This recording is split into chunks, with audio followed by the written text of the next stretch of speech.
Assalamu alaikum wa rahmatullah, j'espère que vous allez bien.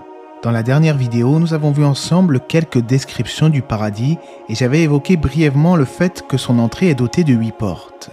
On rapporte du prophète alayhi salatu wassalam qu'il a dit « Le paradis a 8 portes et l'une de ces portes est appelée Ar-Rayyan par laquelle ne peuvent entrer que ceux qui jeûnaient. » Dans cette vidéo, nous allons donc voir ensemble la réalité de ces 8 portes et comment faire partie de ceux qui pourront entrer par l'une de ces portes.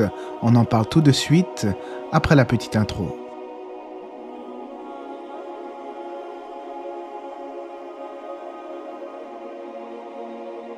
Le paradis est doté de 8 portes, chacune réservée à un groupe de croyants qui se sont distingués par certaines pratiques vertueuses dans leur vie.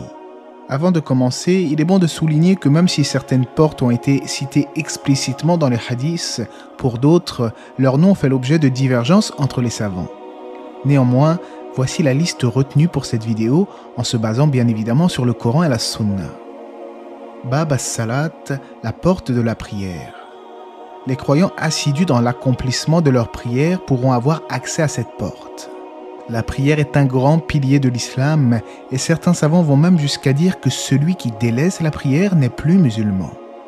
De surcroît, chaque croyant doit être scrupuleux vis-à-vis de la prière et l'effectuer en des temps bien déterminés, comme l'indique le sens du verset, car la salade demeure pour les croyants une prescription à des temps déterminés.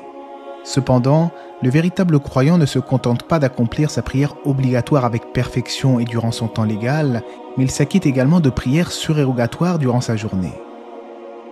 Il y a également la porte du djihad, une porte du paradis dédiée à ceux qui ont lutté dans la voie d'Allah ou bien même l'effort personnel contre le péché, ce qu'on appelle djihadun nafs. En effet, l'être humain se doit de lutter au quotidien contre son plus grand ennemi, ses désirs, ses passions, qui l'incitent à désobéir à Allah. Certains sages disaient que le fait de maîtriser ses propres désirs est plus difficile en soi que de maîtriser les bêtes sauvages. Il y a également la porte de l'aumône. Ceux qui donnent généreusement pour aider les autres, sans rien attendre en retour, seront admis pour passer cette porte. L'aumône, sous toutes ses formes, est un pilier central en islam et cette porte est une récompense pour ceux qui pratiquent la générosité avec sincérité. Le musulman ne se contente pas de reverser la zakat obligatoire sur les richesses ou même l'aumône à la fin du mois de Ramadan. Plutôt, il donne de son argent à titre surérogatoire en tout temps car il sait que l'aumône n'a jamais diminué le capital de son donateur, bien au contraire.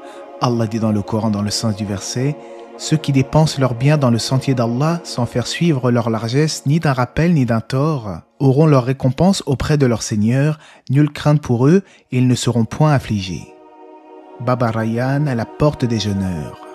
C'est une porte réservée à ceux qui jeûnent, notamment pendant le mois de Ramadan. Le jeûne est un acte de dévotion et de contrôle de soi, et Ar-Rayyan est la porte par laquelle ceux qui jeûnent entreront au paradis, comme mentionné dans certains hadiths. Mais le musulman qui cherche à se rapprocher d'Allah ne se limite pas au jeûne obligatoire, mais il jeûne aussi 6 jours de Shawwal après le Ramadan ou durant certains jours spécifiés dans la Sunna. Certains musulmans jeûnent le lundi et le jeudi afin de prendre exemple sur le messager d'Allah alayhi salatu wassalam. Certains vont même jusqu'à jeûner 1 jour sur 2 comme le faisait le prophète Daoud alayhi salam. Bab al-Hajj, la porte du pèlerinage. Ceux qui ont accompli le Hajj, c'est-à-dire le pèlerinage à la Mecque, sans y commettre de péché, pourront entrer par cette porte. Le Hajj est un pilier de l'islam qui symbolise l'unité des musulmans du monde entier et leur soumission à Allah. Pour ceux qui n'ont malheureusement pas les moyens, ils peuvent commencer par faire la Umrah, ce que l'on nomme le petit pèlerinage. Certains savants comme les Hanbalites sont même d'avis que cela est une obligation en se basant sur certains hadiths. Puis vient après cela la porte de ceux qui répriment leur colère et pardonnent aux autres. Cette porte est pour ceux qui, malgré leur colère, choisissent de pardonner et de faire preuve de patience. Ces qualités sont hautement valorisées en islam et considérées comme des signes d'une grande force intérieure. Comme nous l'indique le hadith, l'homme fort n'est pas celui qui terrasse ses adversaires au combat, mais plutôt celui qui arrive à canaliser sa propre colère. Allah dit dans le Coran « qui domine leur rage et pardonne à autrui, car Allah aime les bienfaisants. » La porte de la foi. Les croyants qui ont maintenu une foi inébranlable en Allah et ont vécu selon les principes de l'islam entreront par cette porte. La foi sincère en Allah et le suivi de ses commandements sont donc la base de l'admission au paradis. La foi en islam consiste à croire en Allah, en ses anges, en ses livres, en ses messagers, au jour dernier ainsi qu'au destin, qu'il soit en ta faveur ou en ta défaveur. Puis vient la porte du souvenir d'Allah, du rappel d'Allah. Cette porte est dédiée à ceux qui se souviennent constamment d'Allah par la prière, la lecture du Coran ou toute autre forme de dhikr. Le souvenir d'Allah est une pratique qui purifie le cœur et l'esprit, menant à la paix intérieure et à la satisfaction d'Allah. Le véritable croyant se rappelle d'Allah et l'évoque fréquemment tout en méditant sur la création des cieux et de la terre.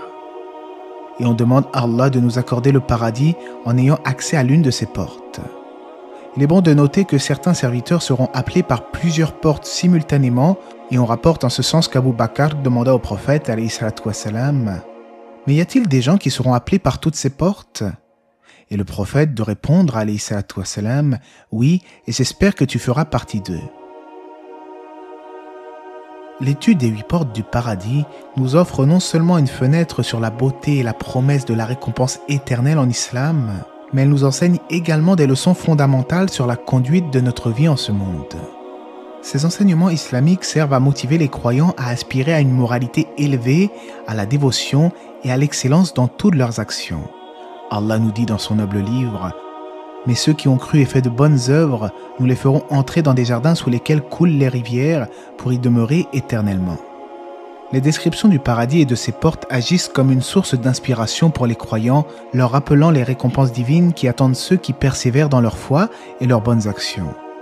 Les portes spécifiques du paradis encouragent donc les musulmans à s'engager dans une gamme diversifiée de pratiques dévotionnelles visant à enrichir leur spiritualité et à renforcer leur relation avec Allah. Cette analyse des portes du paradis nous appelle donc à une introspection profonde et à un engagement renouvelé envers notre foi.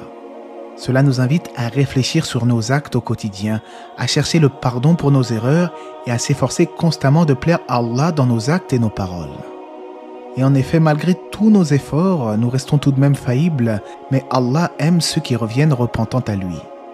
On rapporte du prophète, alayhi salatu wassalam, « Tout fils d'Adam commet des péchés, et les meilleurs parmi ceux qui commettent des péchés sont ceux qui se repentent. » Se repentir en islam consiste à s'éloigner du mal commis et avoir l'intention ferme de ne plus jamais revenir à ce péché.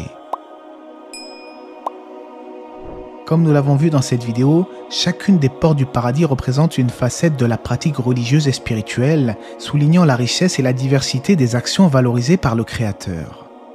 De la prière assidue au jeûne, en passant par la charité et le pardon, ces portes ouvrent sur un chemin de vie qui aspire à la pureté, à la dévotion et même à la compassion.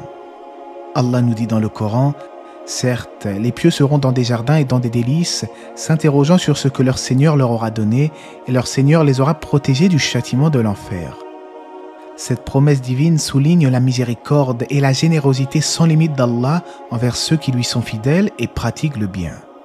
Les portes du paradis soulignent également l'importance de s'engager dans les pratiques surérogatoires en islam, c'est-à-dire ce qui n'est pas forcément obligatoire en soi.